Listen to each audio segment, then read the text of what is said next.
नमस्कार दोस्तों, bank Nifty की डेली वीडियो एनालिसिस में आपका स्वागत है। आप लोगों को पता ही होगा कि मैं बैंक निफ्टी को PDHCL टेक्निक से एनालाइज करता हूं। PDHCL कुछ नहीं है, प्रीवियस डे लो, previous day high, previous day closing पर बैंक निफ्टी ने जो रिएक्शन दिया है उसके बेसिस पे मेरा एनालिसिस होता है। आज मैं 11 जून को जो बैंक निफ्टी ने रिएक्शन दिया था प्रीवियस डे लो, previous day high, previous day close पे, उस पर जो है चर्चा करूँगा। प्रीवियस डे लो था 49,622, प्रीवियस डे क्लोजिंग था 49,780। मार्केट ओपन हुआ थोड़ा सा क्लोजिंग के नीचे और लो से नीचे जाने की कोशिश करने लगा, लेकिन बायर्स उसको जो है फिर से ऊपर ले गए। फिर से सेलर्स इसको लो के नीचे ले जाने की कोशिश किए और आज के लो पर इसने जो है सपोर्ट लिया और मार्केट में बाइंग स्टार्ट हुई। जैसे ही लो के ऊपर सस्टेन करने लगा, मार्केट यहाँ पे 300 पॉइंट का मूवमेंट दिया। मार्केट प्राइस एक्शन बनाते हुए ट्रेंड लाइन के सहारे क्लोजिंग पर आता है और 12:50 पर ये बड़े वॉल्यूम के साथ क्लोजिंग के ऊपर ट्रेवल करने लगता है। यहाँ पे 100 पॉइंट्स की मूवमेंट होती है। मार्केट फिर धीरे धीरे क्लोजिंग पर आता है और लगभग 3 बजे क्लोजिंग से नीचे ट्रेवल करने लगता है और यहाँ पे लगभग 80 पॉइंट की मूवमेंट होती है। तो ये मार्केट जो है कल प्रीवियस डे लो, previous day closing, previous day high पे कैसा बिहेव किया था ये मैंने बताया है। आइए देखते हैं हम ट्रेड कहाँ लेते हैं। पहला ट्रेड ये बनता है कि जब ये प्रीवियस डे लो के नीचे सस्टेन करने लगा, यहाँ पे करीब 80 पॉइंट का मूवमेंट दिया था। हो सकता है कि रिवर्सल में आपका नो प्रॉफिट नो लॉस में आप निकल गए होते, लेकिन अगर लेने वाला रहता तो यहाँ पे 30-40 पॉइंट आराम से मिल गया होता। दूसरा ट्रेड यहाँ बनता था जब लो के ऊपर ये सस्टेन करने लगा, तब यहाँ पे प्राइस एक्शन बनाते हुए 300 पॉइंट का मूवमेंट दिया था। यहाँ पे भी अच्छे खासे पॉइंट मिल जाते हैं।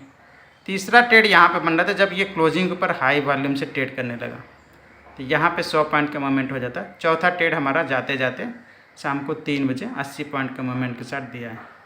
इन सब में जो स्टॉप लॉस रहेगा, पहला स्टॉप लॉस रहेगा ये लो के ऊपर रहेगा, दूसरा स्टॉप लो के नीचे, तीसरा स्टॉप लॉस क्लोजिंग के नीचे रहेगा और चौथा स्टॉप लॉस क्लोजिंग के ऊपर रहेगा। ये चारों ट्रेड जो है करीब हमको 300 पॉइंट तो आराम से दे दिए होते हैं। तो प्रीवियस डे लो, previous day closing, previous day high पर बैंक निफ्टी डेली ट्रेड देता है। इसको समझने की ज़रूरत है और इसको फॉलो करने की ज़रूरत है। इसके बाद आइए चर्चा करते हैं कि ट्रेडिंग में लोग कॉमनली मिस्टेक क्या करते हैं। पहली मिस्टेक ये करते हैं कि ट्रेड जो है ऑप्शन प्रीमियम की चार्ट को देखकर करते हैं, आपने प्रीमियम मूवमेंट को देख कर करते हैं, जबकि हमको ट्रेड बैंक निफ्टी के चार्ट के बेसिस पे लेना होता है। बैंक निफ्टी अगर किसी सेटअप पर बाई बोलता है तो बाई करते हैं, किसी सेटअप पर सेल करता है तो सेल करते हैं। दूसरी गलती ये करते हैं, ट्रेड लेने के बाद लोग स्टॉप लॉस नहीं लगाते हैं। स्टॉप लॉस हमारा जैसे गाड़ी चलाते वक्त हेलमेट या फिर सीट बेल्ट की तरह है।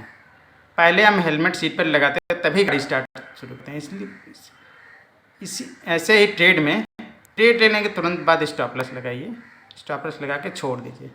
तीसरी गलती ये करते हैं कि ट्रेड किसी सेटअप पे ना लेके रैंडम ट्रेड करते हैं। चौथी गलती ये करते हैं कि अगर मार्केट हमारे फेवर में जा रहा है तो टारगेट डिसाइड करने लगते हैं। हमको टारगेट डिसाइड नहीं करना है, हमको बस स्टॉप लॉस लगाना है। जैसे जैसे ट्रेड हमारे फेवर में जाता है हमको ट्रेडलिंग स्टॉप लॉस लगाते जाना है। पांचवी गलती ये करते हैं कि जब ट्रेड निकल जाता है तब ऊपर में जाकर ऊपर के लेवल पर ट्रेड लेते हैं। तो ऊपर के लेवल पर रैंडम ट्रेड लेंगे तो हमारे स्टॉप लॉस डिसाइड नहीं होगा और फिर ट्रेड फेल होने का ज़्यादा डर रहता है। इसके बाद आइए चर्चा करते हैं कि मैं सबसे ज़्यादा किस चीज़ से डरता हूँ।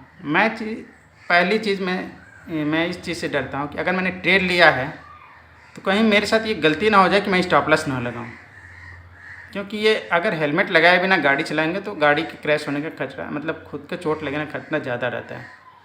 तो इस बात से मैं बहुत डरता हूँ, इसलिए तुरंत ही स्टॉप लॉस लगाने की कोशिश करता हूँ। दूसरी गलती, ट्रेड लेने के बाद मैं पोजीशन ना देखने बैठ जाऊँ, इस बात से मैं बहुत डरता हूँ। तो ये सब चीज़ें हैं। बैंक निफ्टी में ट्रेड करना बहुत ही आसान है। आपको चार्ट को फील करना, एकदम महसूस कर लेना है। और दूसरी बात, स्टॉप लॉस ज़रूर लगाना है और उसके बाद डिसिप्लिन में काम करना है। टारगेट्स नहीं डिसाइड करने हैं, टारगेट पता नहीं कितना देता है, जितना दे मार्केट उतना ग्रैब कीजिए। तो इसी के साथ मैं यहाँ पे रुकता हूँ।